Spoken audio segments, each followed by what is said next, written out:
Shit, je vais le recommencer. Ça t'arrive-tu, quand tu parles en public, de pogner des groupes tough, difficiles, qui ne participent pas, qui ne t'écoutent pas? Est-ce que c'est de ta faute ou c'est juste parce que tu as pogné un groupe qui n'était pas intéressé à la base? Sais-tu quoi? Le jour où tu vas comprendre et surtout que tu vas assumer que c'est ta responsabilité, je peux te garantir qu'à partir de ce jour-là, tout va changer pour toi.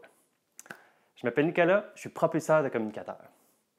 Bon, je suis d'accord qu'il y a certaines foules qui sont plus faciles à séduire que d'autres à la base.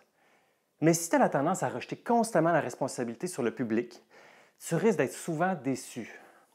C'est pas nécessairement facile, mais le fait d'admettre que c'est toi, le seul responsable du résultat de ta participation des gens, ça va faire en sorte que tu vas te sentir beaucoup plus en contrôle de la situation. Ça va t'amener à te remettre en question pour faire en sorte d'ajuster ta façon de communiquer jusqu'à temps que tu obtiennes les résultats que tu as le goût d'avoir. Tu sais, c'est sûr que si à chaque fois que ça ne marche pas, tu te dis « c'est de leur faute, c'était un groupe tough, ils ne m'écoutaient pas », bien qu'est-ce que tu vas changer la fois d'après? Rien. Puis est-ce que le résultat va être meilleur? Pas sûr. Versus « ouais, ça n'a pas trop marché aujourd'hui. Peut-être que mon message n'était pas assez clair.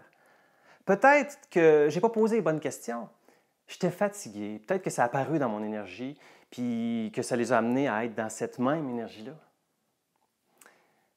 Laisse-toi pas influencer par ta perception de ton public. Moi, là, personnellement, dans le temps où j'étais formateur en entreprise pour une compagnie d'ergonomie en milieu de travail, ça arrivait souvent que j'avais des groupes de travailleurs manuels qui n'avaient pas nécessairement envie de faire de la formation assis sur une chaise toute la journée.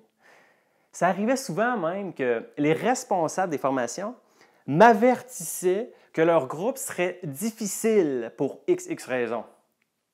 Si je n'avais pas accepté de prendre la responsabilité à ce moment-là, bien, je pense que je n'aurais pas aimé ma job. Puis ça aurait été assez pénible de subir ces groupes-là. Mais au lieu de prendre ce qu'ils me disaient pour du cash, je remettais toujours le chrono à zéro.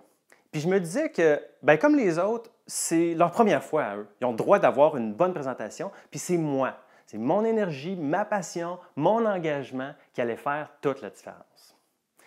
Puis si tu savais le nombre de fois qu'on se faisait dire par le responsable, « Grim, je ne sais pas ce que vous avez fait, là, mais j'ai des super bons commentaires des gars qui ont fait la formation. C'est la première fois que ça m'arrive. » Mais tout ça, là, c'était pas du hasard. C'est pas qu'on les avait pognés dans une bonne journée. C'est juste que je prenais la responsabilité, j'ai décidé de prendre la responsabilité du déroulement de la formation puis de l'engagement qui allait s'en suivre. Donc, tout ce qui me reste à te dire, c'est attends pas le public parfait. Fais ce qu'il faut toi-même pour que tu te sentes satisfait, peu importe ton auditoire. Tout ça, là, ça dépend de ton état d'esprit. J'espère que ça t'a été utile. Si c'est le cas, clique sur j'aime, partage la vidéo si tu penses que ça peut résonner à l'oreille de d'autres personnes. Puis si ça t'a apporté des réflexions, inscris-les dans les commentaires, ça va me faire un grand plaisir d'y répondre. S'il y a d'autres sujets que tu aimerais que je traite, inscris-les aussi dans les commentaires en dessous de la vidéo.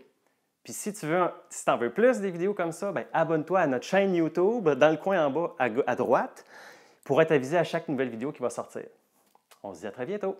Bye!